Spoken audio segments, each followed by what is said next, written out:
અધિક મહિનાની સોમવતી અમાસના દિવસે તમારા જીવનમાંથી અંધકારને દૂર કરવા અને પ્રકાશ ફેલાવવા માટે આ 5 જગ્યાએ કરો દીપદાન। જય શ્રી કૃષ્ણ।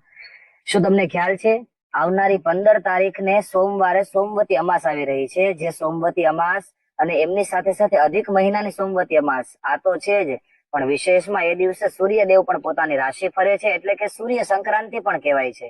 તો આ 3 મહાસંયોગ એ દિવસે 5 જગ્યાએ તમારા ઘરની અંદર દીવાનું દાન કરશો કે જેના દ્વારા તમારા જીવનમાંથી જે કાંઈ અંધકાર છે બધા દૂર થશે અને પ્રકાશ તમારા જીવનની અંદર આવશે, બાળકોની અંદર તેજ આવશે। કહેવાય છે કે દીપદાન દ્વારા આપણા ઘરની અંદર જે પણ કાંઈ બીમારીઓ હોય એ બધી બીમારીઓ જાય છે, ઘરની અંદર જે પણ કાંઈ નેગેટિવિટી હોય એ નેગેટિવિટી દૂર થાય છે।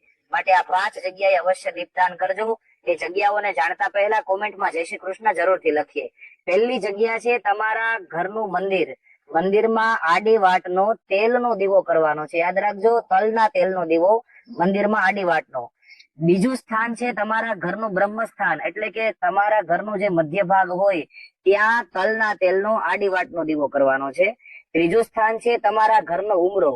ઉમરાની અંદર જે દીવો કરીએ છીએ એ દીવાની અંદર થોડા એવા સરસવના દાણા નાખવાના છે અને પછી એ દીવો કરવાનો છે। ચોથું સ્થાન છે તમારા ઘરનો તુલસી ક્યારો।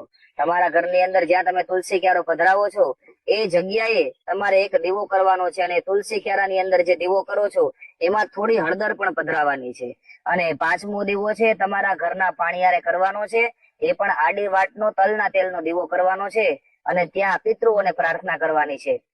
આ 5 દીવા થઈ જાય ત્યારબાદ સોમવતી અમાસના દિવસે વિશેષ કાર્યની અંદર એક બ્રાહ્મણને તમારે જમાડવાનો છે, યાદ રાખજો, એક જ બ્રાહ્મણ જમાડવાનો છે, પણ સંતોષપૂર્વક એ બ્રાહ્મણ તમારા ઘરે આશીર્વાદ દઈને જાય એ ભાવથી એ બ્રાહ્મણને જમાડી અને તમારા જીવનની અંદર જે પણ કાંઈ અંધકાર છે એ દૂર કરવાનો પ્રયાસ કરવાનો છે। આ વિડીયો તમારા પરિવાર સુધી શેર કરો અને આવી જ માહિતી માટે અત્યારે જ અમને ફોલો કરો। જય શ્રી કૃષ્ણ।